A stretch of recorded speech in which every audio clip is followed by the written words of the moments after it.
right, and we're live. Welcome, ladies and gentlemen. This is the actual 6th episode of Reactionary Opinions. I'm coming to you live from rural United States, from Buell, Idaho. I don't even think Dylan's really even heard of Buell, Idaho. A tiny little town in Idaho. Fantastically beautiful little town. Dylan's here. What's up, Dylan? Oh, just another day of fighting degeneracy. I got my wife and sister-in-law in the back watching Game of Thrones, but fortunately, with the marvels of a condenser mic, nobody should be able to hear. So, fantastic. Russell, are you back in Cape Town? I am indeed. I actually literally got through the door about 25, 30 minutes ago. Flew back from East London, or from Cathcart via East London, so landed and I got here and I'm here for the show. Fantastic. Terrific. See, dedication, you see. My trusty mic has traveled with me across the United States. So yeah, I saw the thing there. I was wondering what it was. If you take your whole mic with you, your wife must have said you thought you were a mole. Yeah, we literally drove about 14 hours from San Diego to Buell, Idaho. We arrived here 3:30 a.m. driving through the night, kind of stuff. It was quite crazy. Oh, we drove. That's a hell of a drive. We drove through California, through the entire state of Nevada, and into Idaho. It was quite something. Ugh. So today's topic of discussion is conspiracy theories. Yes. There's always, unfortunately, in the world around, when you've got power and power games, there are always conspiracies. 100%. That's 100% accurate. And this is the whole thing. I mean, we were talking about conspiracies and sort of people conspiring to, just sort of push agendas and all of that. There's a difference between conspiracies and conspiracy theories, right? Dylan, you want to elaborate a little bit on that? Yeah, basically. So factually speaking, a conspiracy theory is someone speculating on the idea of whether or not conspiracies exist. Of course, in modern conversation, the term conspiracy theory is it's basically a weaponized term like racism or fascism, which is used to cover the ass of the elite. Conspiracies are, in fact, real actual collusions between any number of individuals to achieve certain ends, usually not to the betterment. So Trump and the Russians, then. Yeah, precisely. Exactly. It goes basically. This is a modern day conspiracy. Trump, Russia, Trump, Russia, Trump, Russia, Trump, Russia. Orange Russia, man Trump. bad.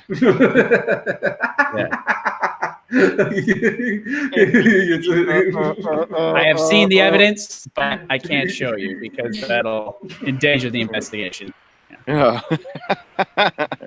So Dylan and Russell, I mean, I'm fairly ignorant on this entire topic, so you guys are going to sort of have to lead this over here, and I'll sort of add little pieces and stuff as we go along.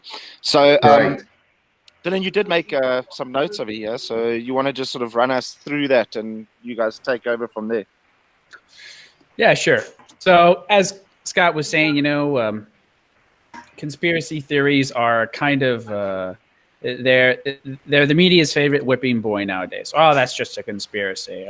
And they can say any number of things. The haters can say, conspiracies are, that's just crazy talk. It's foreign influence trying to tamper with our much coveted democratic process, or it's trying to sow dissent. Nobody's going to take you seriously. And of course, that's racist. So yeah. Oh, that's racist. Oh, it's so racist. So racist. That's racist. So the actual term conspiracy theories, much like as we sort of jokingly said before, and it's actually true, much like the term fascist or racist, has been weaponized in order to basically provide a smokescreen for the elite, whoever they are, whether that's in South Africa or the United States or anywhere else. So anyone who hears the term conspiracy will automatically discount what you're saying, regardless of the evidence for it.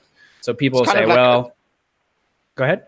Sorry, it's kind of like a silencing tactic, like a way to sort of brush real issues off or brush them over. You know what I mean? I don't know. It's quite crazy. Oh no, absolutely, and it's very effective too. So, and someone might say, well, Mr. Right-wing lunatic, I bet you can't even name any real conspiracies. The whole idea, there's a ton. The whole idea behind conspiracies happen. Obviously, people are always conspiring to have a particular result. So they're always deal making behind the scenes or constructing a narrative, or there's always some sort of conspiring. Unfortunately, when you are in positions of power, there's all sorts of things that will happen. You can't be so naive to believe that there's not. People, there were many, what usually for me, what associates a conspiracy where it's very damaging, where they really, the creme de la creme of conspiracies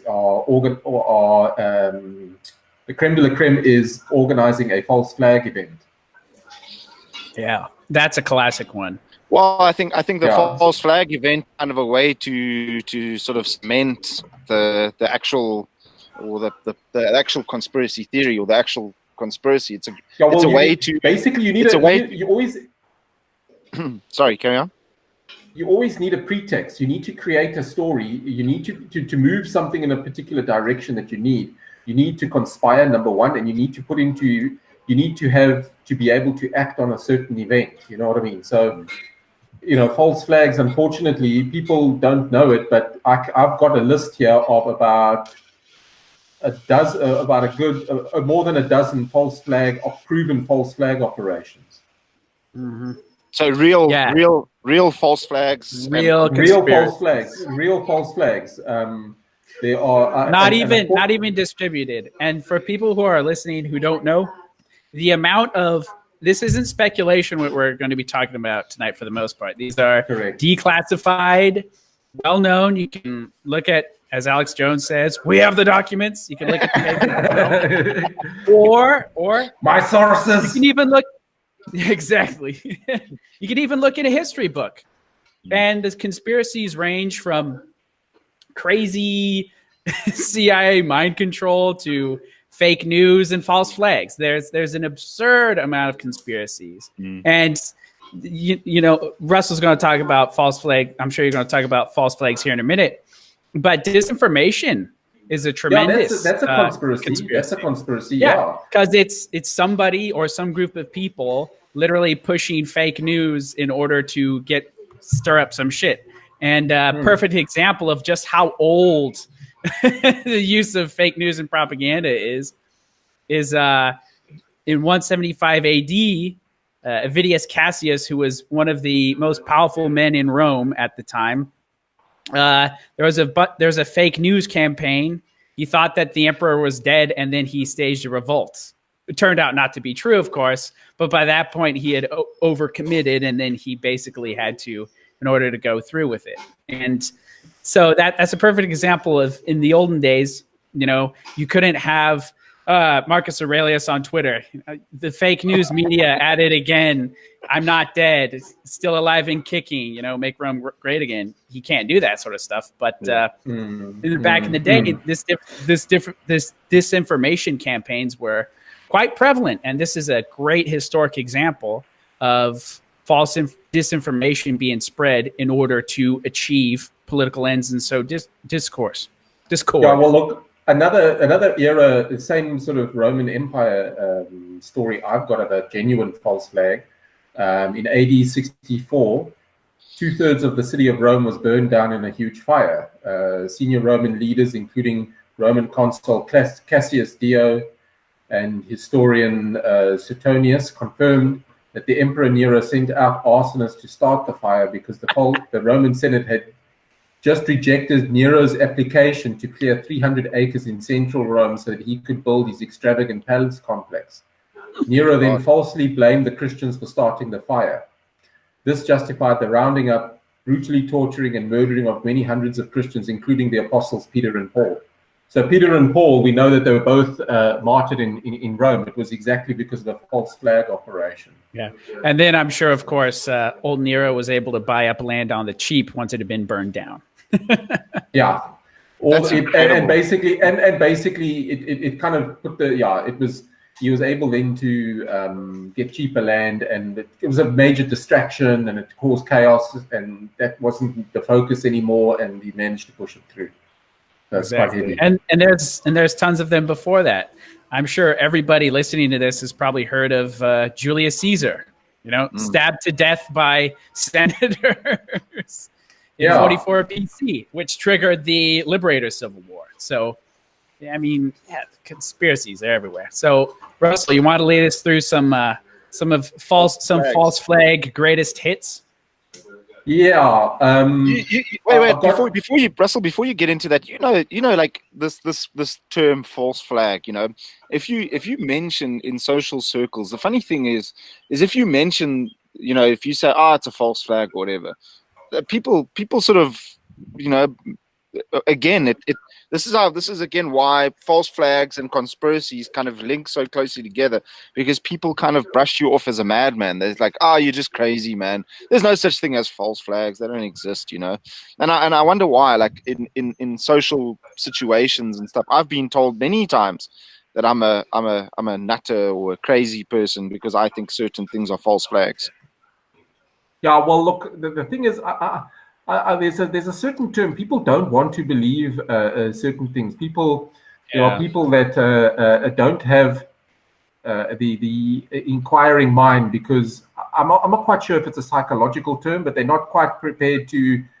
Certain things are off limits because it threatens their understanding of the world, I think. I don't know what it is. I'm speculating. I'm not a psychiatrist or a psychologist, but it's some sort of psychological condition that people have got to actually. It's almost like it's almost like trying to be a good. You're a better person in society if you just toe the line and you don't come up. You don't ask questions. You don't ask questions. It's almost like you're a better member, you're a better member of society. So there's almost like a shaming. I don't know exactly. It's just a psychological thing. Maybe I'm not an expert in this sort of thing, but it's like a psyop against the accusations of conspiracy theories and all this. It's a bit of a psyop on people. You know what I mean? So this is a conspiracy theory about a conspiracy theory within a conspiracy theory, Russell. Yeah. But anyway, like I said, with what Dylan chatted about, I've got some examples of proven false flag operations. The murder of the Turkish Prime Minister in 1960. The Turkish the bombings. There were bombings in Portugal in 1966. I'm trying to think here. The Piazza Fontana massacre, in Italy in 1969. Numerous terror attacks in Turkey in 1971. Like I say, we can Google search a lot of these things. The Patiano bombings in Italy in 1972, shootings in Brescia, Italy, and the bombing of an Italian train, 1974. Shootings in basically Turkey's the king. Turkey is the king of false flag operations. So if you hear about shit going down in Turkey, just assume it's a false flag. Yeah, the shootings in Istanbul, Turkey, 1977.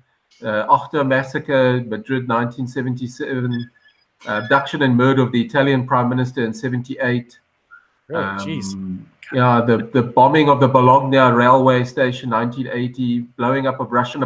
This is an interesting one, which we'll know, which is a proven false flag. The blowing up of an apartment building in 1999 and blaming it on the Chechens. Remember the Chechen invasion?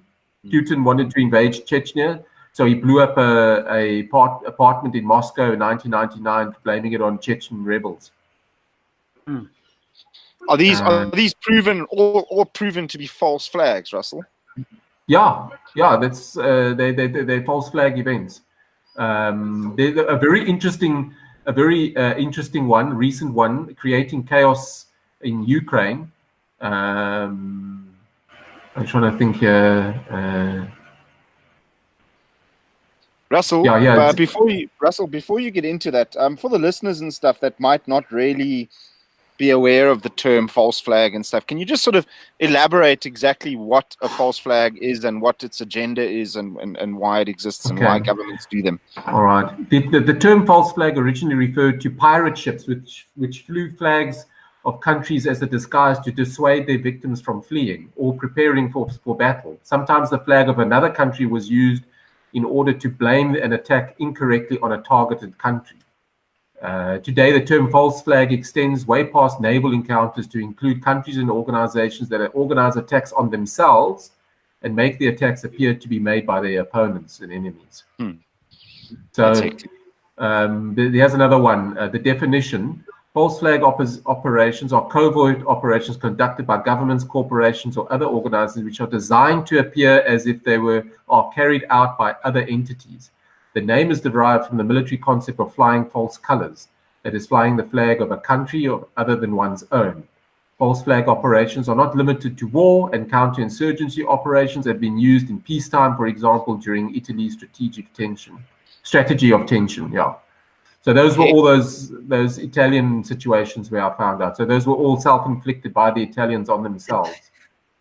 Yeah, and there's a lot of them. The U.S. has done some of these, a little less so than other countries, but a famous example is the USS Maine in 1898.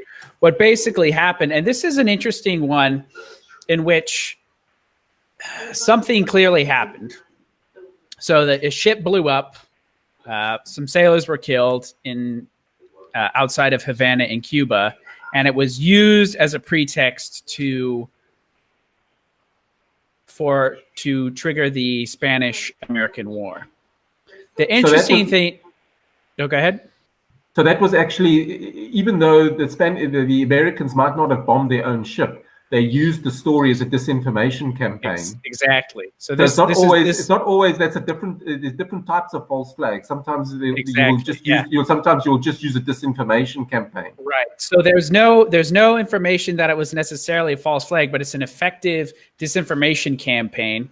So what ended up happening is they said, "Oh, the Spaniards, they mined the U.S. vessel. Remember the Maine, to hell with Spain." But as far as they're able to determine now is that the explosion was an internal affair. So something inside the ship blew up. Granted, it could have been the boilers or munitions. We don't know. But basically, there was good reason to believe at the time that the Spaniards did not, in fact, mine the Maine. Mine the Maine. That's weird to say. But the U.S. government was more than willing to exploit the accident, which it probably was, to further their foreign policy objectives. And that's why to this day there exists on Cuba U.S. land called Guantanamo Bay. Yeah, it's from that event. It's from that event. They saved a little piece after the Spanish-American War. Yeah. Yeah. Another example of a real event being exploited as part of a disinformation campaign was the sinking of the Lusitania, which was a British luxury passenger liner in World War I. There were a bunch of Americans on board, and it was destroyed by German U-boats. Lots of people died. The British initially denied that it was carrying any arms. The Germans, they just hate us. I thought it was 11. Oh, it's like, Ooh, Nick. Oh, okay. Just give me a sec, guys. I'll be back in a sec. Okay. All right. Word, no problem. But in any case, what ended up happening is it turned out that the ship was indeed carrying arms and munitions, and the Germans were basically acting like a normal power. Yeah, it was a normal military operation. Yeah, I mean, this ship is carrying war materials, which are going to be used against your country, so you sink it. Exactly, and also what happens a lot of the time, you probably find that Germany made it known to people that not to go and sail ships in that area because they were in control of it. So there was probably forewarning as well, So it's forewarning, number one, and number two, they were actually carrying arms and munitions on that ship. So they already knew it was a no-go area. So what were they doing there? Exactly. And the United States at this point in time was rather belligerent and what's the word? There was a bit of hubris going on that Americans should be able to travel aboard any vessels for any reason and go about unmolested. But again, if you're walking if you're riding a ship in the middle of a war zone, which is carrying war materials, that's a risk that needs to be taken into account. In normal course of ordinary war events, I mean, that's not to expect it to be sunk is not outrageous. No, absolutely not. And this was used in a massive propaganda campaign to get the United States partial to entering in World War I. It was a big mistake. Mm-hmm. There's tons of other false flags too. In 1939, the USSR shelled. The Soviet Union shelled a village on the Finnish border. They blamed it on the Finns, and then they began the Winter War and invade Finland. They also did the same thing with Poland. I remember in a class I had on totalitarianism, a professor was telling me that there was a Soviet. I think it was either Germany. It was either the USSR or Nazi Germany. I can't remember. I think it was the USSR, but in any case, there was a radar station on the border, and supposedly Polish nationals kill some Germans and firebomb the facility, which wasn't destroyed, and that was all the reason they needed to invade Poland. So regimes love doing this sort of thing. Yeah, there's a lot of it is to go to war and invade. One of the strange, there's a lot of, like what you said, a disinformation, like the Spanish one in Maine, the Spanish, the USS Maine sinking. There's another one which turned out to be everybody. How can I put it? There was a disinformation campaign to just after the war. I'm trying to just find it here. I had it in my notes here. Where is it now, man? I had it. I was thinking, basically the story goes, the Catane Forest Massacre. Do you know anything about that, Dylan? I do not. Okay, so what happened was, at the end of the war, all right, this Second World War, the information came out about a massacre of Polish nationals, basically 20-odd thousand Polish of the middle class, of the ruling class, the politicians, head of the military, all that sort of thing, were rounded up, executed in a forest and buried in a mass grave. And what happened was, based after the war, when they defeated Germany. Germany didn't really have ways of defending themselves in the information war at that stage because their state had been completely destroyed. They had no. Imagine not. Huh?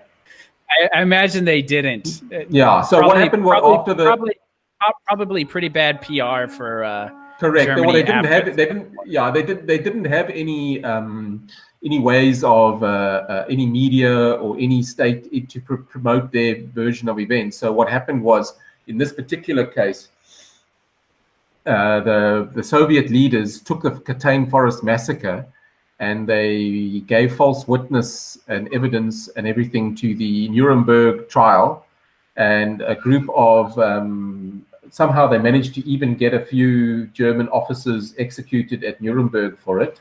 They went and were hanged for the crime.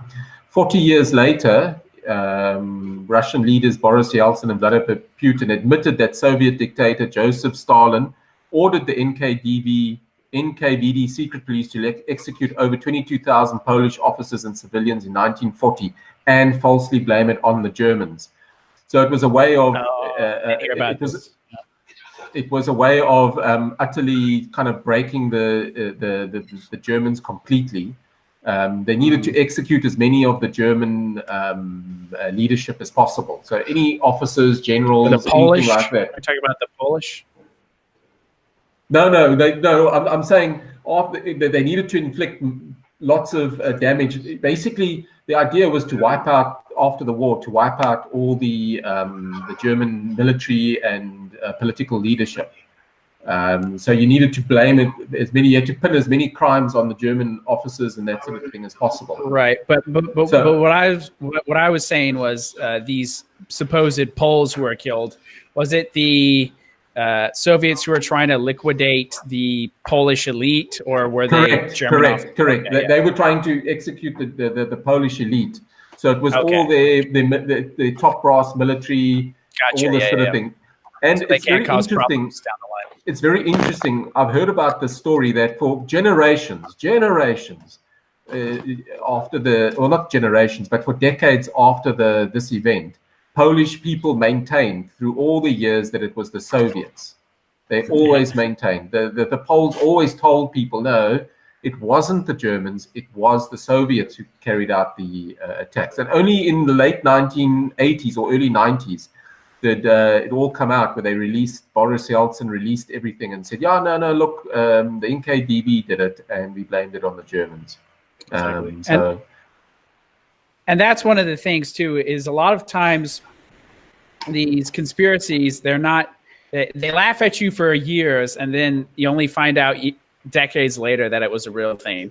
Perfect example of this is, there's two good examples. One of them was Operation Northwoods, which was approved by the Joint Chiefs in 1962. And basically what it was going to do was be a false flag attack. So they were thinking about targeting U.S. airliners with or without civilians. So literally the United States military was planning on killing Americans and then pinning it on Cuba so that they could invade Cuba. Yeah, well, look, I wouldn't, like I say, that's an example of how it works. People conspire, and then the event, basically, usually there's a conspiracy first, and then the way in which you get the result that you want from the conspiracy, it often involves either a disinformation campaign or a false flag. Exactly. And another excellent historic example was in 1964, the Gulf of Tonkin incident outside of Vietnam. Supposedly a American boat was destroyed, attacked by the Vietnamese, which was then used as a pretext in order to ramp up the Vietnam War. Turns out that information was declassified in 2005, and the entire thing was bullshit. And people laughed about this. They're like, "Oh, the Gulf of Tonkin, it was a false flag." And for decades, some poor old bastard who probably has a ham radio and listens to Coast AM too much was just being laughed out of the room. But he was actually right. Yeah, look, there's a lot of shaming. The shaming is important. Yeah. No, and what you were talking about earlier, Scott, weaponizing this term conspiracy theories is right on the nose as far as the effectiveness, just the mass population manipulation through this is astounding. Well, I think that I'm getting out of from you guys talking and stuff, this is good stuff, but what I'm getting out of it is people sort of discounting and saying, oh, you're just a conspiracy theorist or whatever. That's people that, for some strange reason believe that governments and stuff are benevolent and that they just that governments have got your best interests at heart, and that's just insane. Yeah, no, it's absolutely insane, and it's common tactic. And there's examples of conspiracies happening here in South Africa. So I don't know if you guys are aware, but in 1994, there was who was that guy's name? Constant Viljoen, General Constant Viljoen. Yeah. Exactly. Yes, that's why I have you guys around. But he organized some South African Defense Force paramilitary, and in one of the Bantustans at the I remember time. this incident. I remember this incident. I'm old enough to remember it quite clearly. You wanna go into it real quick, Russell? Give us the rundown. Yeah, well, look, Constant Viljoen and Lucas Mangope were pretty good. Sort of, they wanted a certain South Africa in the dispensation, and what happened was Mangope did not want to. He wanted to continue his chiefdom in Bophuthatswana and didn't want to be incorporated into the new South Africa. Constant Viljoen was arguing for a Boer state, so they were on the same side. In terms of the South Africa they wanted to see. So they obviously, what would have happened is Constant Viljoen said when there was an attempted coup to get Lucas Mangope out of political life in Bophuthatswana and overthrow him. And somehow, I don't know how, that the RBB got involved, all right, and they basically botched the whole operation, you know, and it just turned into an absolute disaster for all those involved. Nothing ended up happening. As far as I understand, it was classic example of some guys. All right, we have a plan. Let's play, and then the fat, annoying kid who nobody wants to hang out with, who snitches on everybody, shows up and he says, "I want to play too." The AWP. Yeah, well, look, there's an interesting thing behind this. It just ruins it for everybody. Here's a conspiracy I heard for many years. All right, and it's very. It happened before. Going way back. Back in the 1940s, 30s, and 40s in South Africa, there used to be an organization. It was basically the RVB's precursor called the Osoba Brandwacht, which means in English, a direct translation would be the ox. It doesn't sound right, but it doesn't sound very intimidating or any major, but the direct translation for that is the ox wagon fire engine. Yeah. Or fire protection. It's like, it doesn't sound right, but in Afrikaans it sounds right. It sounds really badass in Afrikaans, trust me. yeah, it sounds badass in Afrikaans, but it sounds horrible in English, the direct translation. So what happened was in the 1940s, the Osoba Brandwacht were sympathetic or anti-South Africans' involvement in the Second World War. And at the time, what happened is Prime Minister Jan Smuts, through agents, infiltrated the Osoba Brandwacht. And essentially what the Osoba Brandwacht became it was like controlled opposition. So you create an entity which attracts all the anti-war and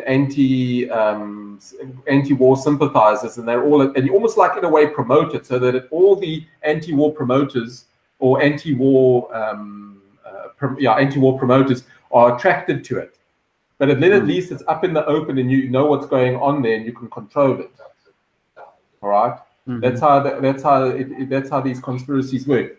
And for many people actually believe that's what the RBB works. It was essentially a special branch of intelligence services agent, or there were a lot of infiltration of special branch South African government agents within the RBB to almost make it, and also the SABC promoted the RBB a lot, so that it created a lot of like anybody with those type of feelings would be attracted to it, and that then at least you've got it under control.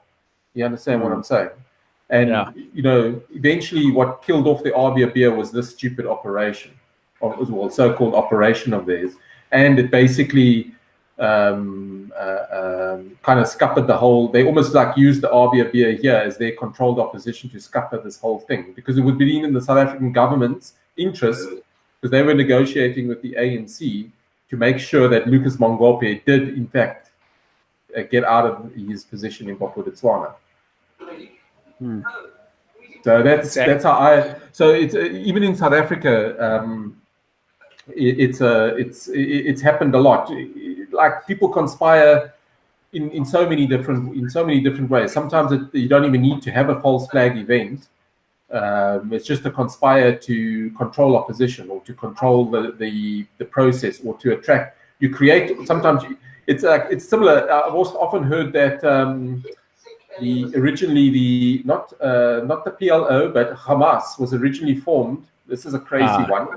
Hamas was originally formed as an controlled opposition to PLO by the Israelis as an outlet. You see, but one that they can control. So, yeah, there's I'm not sure about that one, but it's a similar sort of thing. But I'm pretty sure that's what happened with the Osba Brandbach in South Africa, and indeed the RVB as well. The conspiracy of controlled opposition and playing one side off another is a phenomenon almost as old as time. And we see it happen a lot, particularly in modern U.S. foreign policy. It's become a lot more difficult in order to hide this sort of thing. But a classic example was the United States literally created ISIS, partially literally and partially inadvertently. So what ended up happening was that the United States, of course, invaded Iraq. They destroy the country. A lot of the radicals then end up migrating to Syria to stir up some shit over there. And then what ends up happening is they arm the supposed moderate rebels in Syria and funding them. Al-Nusra Front, I think, is one of the more well-known ones. And they funnel tons of money, lots of guns and armaments to these people. I remember brand new bakkies or pickup trucks, as you like to call them, were just like ended up in their hands. Exactly. Yeah. Brand new. They were like amazing. Exactly. And it got so bad that you had the CIA funding one branch, the Pentagon or the Army funding another branch, and it ended up just being a giant shit show. And moral of the story is at the end of the day, these supposed moderate rebels ended up becoming ISIS. A lot of them did. So, but anyways, it was controlled opposition initially, which they lost control of. Exactly. And, we could go on and on about conspiracies, but moral of the story, I mean, whether you want to talk about the communist revolution, Mao's China, Fidel Castro, the National Democratic Revolution in South Africa, conspiracies are everywhere and they are very real. And you should think twice before just casting them off as some crazy tinfoil hat nonsense, because they're very real phenomenon and they drive history, frankly. Yeah. So I think she's full of it. Yeah. I think it's guys. We're gonna have to cut this off very soon. I'm supposed to be playing. But it's been good. But this has been an amazing episode, as you guys really did yourself. So, a lot of research. So you want to give some closing statements over there, Russell? Yeah. Look, I've looking at all these sorts of things and listening to various people on the matters. I never believed them at first. It took a few years for me to think, okay, all right, I think it's probably, if I was in a position of power, what would I do? How would I do something to get a result that I can get away with? And the idea, my first thing would be is I would be conspiring with others to get the result that I need. Yeah. Simple as that. If you're in a position of power and you're unable to do it via normal means, what do? You conspire. Simple as that. Everybody's got an agenda. Every leadership has got particular agendas that they want to push. And everyone would, I'm sure, agree on that. And how you do it, you can either do it the normal way. If you can't get it right the normal way, you conspire. Simple as that. That's what I would say. And sometimes it's false flags, disinformation campaigns, active measures, all these sorts of things. That's how the world works, I'm afraid. That's what I've got to say on the matter. Exactly. I guess I'll just sort of add to that. I mean, there's not much more to add. Russell's right. If you want to tilt the odds in your favor, you just rig the system for your benefit. So if whether or not you're part of a banking empire and you want the laws to be such that it benefits you and your organization, you get together with a bunch of bankers and a senator, and you write the law, which becomes.